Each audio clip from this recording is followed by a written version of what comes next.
All right, he is one man at the very top of this ongoing Russia collusion witch hunt. Now, after Attorney General Jeff Sessions recused himself from all things Russia, well, the Deputy Attorney General, Rosen Stein, assumed the responsibility. Now, this despite having massive conflicts of interest. Remember, it was Rosen Stein who drafted a report detailing why James Comey should be fired.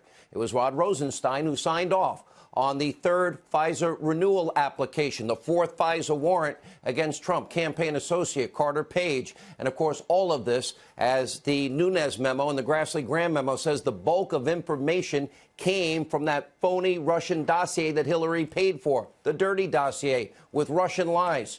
Now, for months, we have literally been shouting from a mountaintop, matter of fact, well over a year now, that this whole process is and has been corrupt. Nobody in this equation can be trusted tonight. And now we have confirmation. New York Times reporting today that during meetings with top DOJ, FBI officials, including Lisa Page and Andrew McCabe, who is a known liar, we know that a grand jury has been convened in his case, Rosen Stein actually planned to push a quote, according to the New York Times, secretly record the President of the United States in the White House to expose the chaos consuming the administration, and discuss recruiting cabinet members to invoke the 25th Amendment so they would remove President Trump, your duly elected president, from office for, quote, being unfit. Now, this all allegedly took place during Rosenstein's second week on the job. This is right after President Trump fired Comey, based on Rosenstein's recommendation in part. And by the way, under Article 2 of our Constitution, he didn't even have to like James Comey's shoes, and he could have fired him for that. And according to the Times, Rosenstein thought, quote, well, he might be able to persuade the Attorney General Jeff Sessions, General Kelly, then the Secretary of Homeland Security, now the White House Chief of Staff, to mount an effort to invoke the 25th Amendment. 2 weeks into the job, Rosenstein wanted to wear a wire, secretly record a sitting president of the United States invoke the 25th Amendment. In other words, a silent coup against his boss by him, McCabe, others, all against a duly elected president. We are experiencing tonight a massive constitutional crisis, and frankly, this is designed to set up the president. I'll explain what this is about in a minute. Now, tonight, Rosenstein, he is publicly denying this report, calling the story inaccurate, factually inaccurate. He wrote, quote, I never pursued or authorized recording the president. Any suggestion that I have ever advocated for the removal of the president is absolutely false. Given the numerous sources in this story, the New York Times remains adamant in their reporting. Two of their sources, by the way, we know one is Andrew McCabe and another is Lisa Page, although Lisa Page not on the 25th Amendment side of this. And we do know McCabe's a known liar. But we have other sources tonight telling Fox News that Rosenstein's remarks were made sarcastically. But the New York Times, they are standing behind the story and the seriousness of Rosenstein's remarks. Let's take a look. This wasn't a flippant remark, and he was in fact very serious, and the circumstances in which it was described to me are different now than what's being put out, I guess, by the government. You know, it's important that your listeners understand something, that as I was pursuing this story for a very long time, people were reluctant to talk about it because of the gravity of the story, that there was concern that if it got out that, you know, Rosenstein had wanted to actually, you know, wear a wire, or had suggested Andy McCabe, the deputy director, the acting director at the time, wear a wire, that Rob might get fired. People were sincerely concerned about this, not because he made a flip remark, because of the seriousness surrounding the remark. So Rosenstein, well, the New York Times is standing by their story. Andrew McCabe is one of the sources. His lawyer admitted that today, and he is saying, a known liar now, that in fact Rod meant what he said. Now, we're going to have a lot more information from the New York Times report throughout the hour tonight. Now, before appointing Mueller to lead the special counsel investigation, Rosenstein floated another candidate, we find out from the New York Times. His name is James M. Cole. Well, that's problematic because Cole, while he was a deputy attorney general under Obama, conflict enough, he was also the private lawyer to Sid Vicious Blumenthal. That's Clinton's personal political hitman. And as you can see, neither Rod Rosenstein, Andrew McCabe, Lisa Page, Peter Strzok, James Comey, Bruce Orr is a friend of the president. That's why this country is in crisis tonight. Their bias is all obvious here. This has been corrupt from the beginning. Before the election, after the election, they wanted to take down Donald Trump. Now it's time tonight for the Attorney General to now do his job. Mr. Sessions, this is your Department of Justice. Under no circumstances, I have a message for the president tonight. Under zero circumstances should the president fire anybody. These actors tonight, and I've had multiple sources confirming this and more information coming.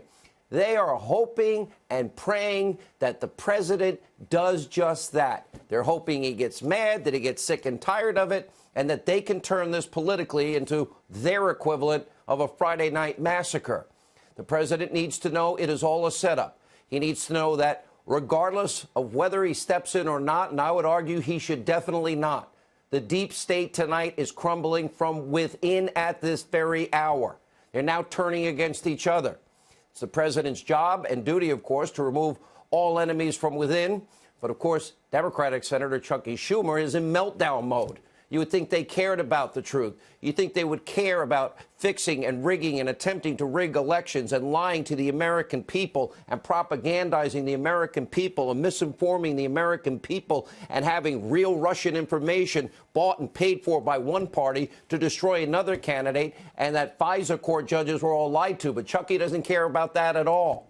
He cares about his friends in the deep state. And tonight he released a statement that proves just that. This story must not be used as a pretext for the corrupt purpose of firing the Deputy Attorney General, Rosenstein, in order to install an official who will allow the president to interfere with the special counsel's investigation. Generals Kelly, Mattis, and numerous other White House and cabinet officials have been reported to say critical things of the president without being fired. Hey, Chuck, none of them have talked about literally trying to set up a president and tape record a president and invoke the 25th Amendment, Chuck. Now, of course, we know what would happen if Rosenstein and others are fired by Jeff Sessions. Jeff Sessions actually that's his department. Jeff Sessions, where are you tonight?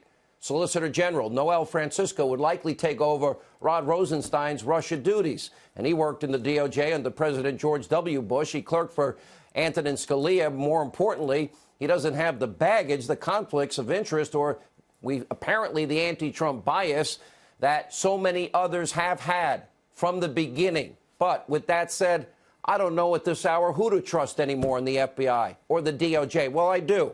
The rank and file, the people that do their job in the field offices every day, I trust them. Those that are upset about this, the most corrupt, massive abuse of power in this country's history, I believe in them. They are as upset, rightly so, as we all are. And meanwhile, this story is now shining a new light on the president's decision Monday to declassify FISA documents, 302s, other important information related to the FBI, DOJ handling of this so-called Russia objective probe. Today, the president tweeted out, quote, I met with the DOJ concerning the declassification of various unredacted documents. They agreed to release them, but stated that so doing may have perceived negative impact on the Russia probe. Also, key allies. What allies? What countries? They called to ask not to release them. Therefore, the Inspector General has been asked to review these documents on an expedited basis. I believe he will move quickly on this and hopefully other things which he is looking at, meaning FISA. In the end, I can still always declassify it if it proves necessary. Speed is very important to me and to everyone. Other allies, there has been a lot of chatter. Do we have allied countries? We have a Fourth Amendment protections against unreasonable search and seizure, against using wiretapping against American citizens. Is it possible some of their friends in other countries might be thinking tonight that they're going to be exposed for doing the dirty work, sharing the information that they got that would otherwise be gotten illegally in this country with some of our deep state actors? It raises a lot of questions tonight. These documents the president requested Monday must be released, must be declassified immediately. This same routine has played out well over a year now, about 2 years, where you have the DOJ, deep state actors have done everything in their power, including lie that this will impact sources and methods when it doesn't, to prevent them from releasing the information that we, the American people, deserve to see. These actors know they will be exposed, their corruption, the serious misconduct. McCabe, Strzok, Page, and perhaps even James Comey himself. The DOJ has delayed the release of these important documents over again and again. They have defied congressional subpoenas, obstructed justice at this point, defied the oversight, constitutional authority of Congress. The president cannot let this go on any longer because as we wait, the deep state is winning and they're trying to set up traps even for the president himself. These documents must be made available to you, the American people. Where's Spartacus, Cory Booker, when we need him? We deserve full transparency for the American people. No more delaying, no more hiding, no more lying, no more obstructing. You, we, the people, deserve to know what these top, upper-level people in our government were doing to undermine the people's pick for president. The damning revelations today surrounding Rod Rosenstein, well, it's not the only time the deep state has been caught trying to sabotage President Trump. Far from it. Let's look at this timeline we put together. Let's start in 2015, the FBI opening a criminal investigation into Hillary Clinton. We know she violated the law, committed multiple felonies, mishandling top secret, classified special access program information on her private email server in a mom and pop shop bathroom. And in a very rare move, the FBI director, James Comey, he rips the case away from our honorable FBI field agents, the guys we trust. He took it in-house, politicized it himself, with, of course, the help of Andrew McCabe, Peter Strzok, and others. Then they put the fix in. Despite overwhelming evidence of guilt, they end up exonerating Hillary Clinton. Oh, they were writing that exoneration in May of 2016. They never interviewed her or 17 other key witnesses until July. And then remember, it was Strzok and Comey. They worked on the draft in May before the July exoneration. Well, they were changing it from the, gross negligence legal term to the more innocuous, just careless. Just like Sandy Berger goes, steals documents, puts them in his pants, his socks, frankly, on his backside, walks out and says, oh, I'm just being sloppy. Really? People put documents, private documents in their pants and they're sloppy? Meanwhile, the very same time, the Clinton campaign, along with the DNC, funneling money through a law firm. Oh, you mean it wasn't a legal expense? Then they hire Fusion GPS to do op research, who hired an ex-foreign spy. I thought they weren't supposed to influence our elections. His name is Christopher Steele, and the wife, of course, of a high-ranking DOJ official, Nellie Orr, to put together a campaign op research document, a series of documents that then became known as the dossier, all against Donald Trump, filled with salacious lies and rumors, never verified, never corroborated. None of it. Neither Steele himself said, I don't know if any of this is true, maybe 50-50, in an interrogatory in Great Britain. That dossier was spread throughout the highest levels of our federal government, all these deep state actors, by Nellie Orr's husband, who became the conduit for Christopher Steele, Bruce Orr, the fourth highest ranking official at the DOJ. That dossier was leaked to the press. Why? To lie to you, the American people, and influence an election to help Hillary. Just kind of like what she did to Bernie. It was used as the basis of the FISA warrants against the Trump campaign associate Carter Page, signed off on by multiple officials, including Comey, including McCabe, including Yates and Rod Rosenstein himself. And after the election, the dossier was then used again as the basis, the fundamental basis for what we now know to be Mueller's witch hunt, or even briefed Mueller Deputy Andrew Weissman. This made its way right into special counsel Mueller's office. Andrew Weissman, Mueller's pit bull. He got the contents of that dossier right from Hillary to Steele, from Russia, with love, to Robert Mueller's office, all in an effort to take down the president you elected. All right, we have a lot more throughout the show tonight, but we have other top breaking news tonight. Now, for a week, the Republicans, rightly so, they have tried to accommodate in every way imaginable Judge Kavanaugh's accuser, Professor Christine Ford, clearly one of her liberal lawyers, Deborah Katz, and Senator Dianne Feinstein are playing politics. And the sad thing is, this is such a serious accusation. It should be handled in a nonpartisan way. It should be pursued just for the sake of pursuing truth and justice. And as Susan Collins has said, and she is absolutely right, it's unfair what Dianne Feinstein and others have been doing. I have sources tonight telling me that Professor Ford's attorney keep moving the bar all over the place. At this hour, no deal has been struck with Professor Ford's attorney to testify. Senator Grassley finally has had to extend yet again the deadline. Now it's 10 p.m. tonight. And Senator Grassley released a statement earlier. This is what it reads, quote, despite the fact that the July 30th letter remains hidden, my committee has been investigating the allegations and has heard from multiple witnesses since Sunday. Ms. Katz has discussed Dr. Ford's allegations in numerous media interviews and said on TV Monday morning that Dr. Ford wants to share her account with the Senate Judiciary Committee. All right, it's Friday night. Nothing's been agreed to, despite our extensive efforts to make testimony possible. I'm extending the deadline for response yet again to 10 o'clock this evening. I'm providing a notice of a vote to occur Monday in the event that Dr. Ford's attorney doesn't respond or Dr. Ford decides not to testify. In the event we can come to a reasonable resolution, as I have been seeking all week, then I will postpone the committee vote to accommodate her testimony. We cannot continue to delay. Senator Grassley has been gracious, rightly so, and accommodating in multiple ways. If her lawyers keep moving the goalposts and they don't give answers and they keep making new demands and they don't show up, what are lawmakers to do? And by the way, isn't it really unfair for the accuser to be heard literally after the accused? No, I think the accuser should have the right to respond to the accusations that are made. Senators Grassley and Graham said they will not concede that point. And also tonight, my sources are telling me that the conclusion of many Republican lawmakers is that Professor Ford's liberal attorney, this is not in any way, I want Professor Ford to be heard.